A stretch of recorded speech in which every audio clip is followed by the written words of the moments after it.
कहिए कदी देवरबा पापी हो मोर जवानी के फोटो कापी हो।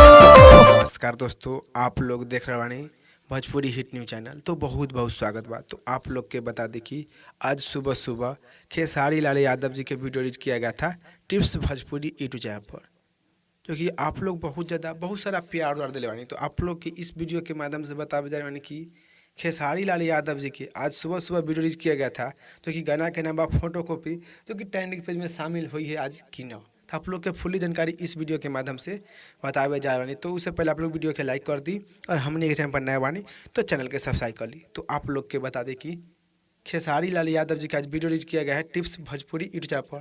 खेसारी लाल यादव जी का ये गाना फोटो कॉपी, जो कि ट्रेंडिंग पेज में शामिल ना हुई है, क्या पूरा क्लियर हो गया। करीब 5 घंटा में 2,15,000 दर्शक लोग देखले बानी और प्यार दे दिलानी।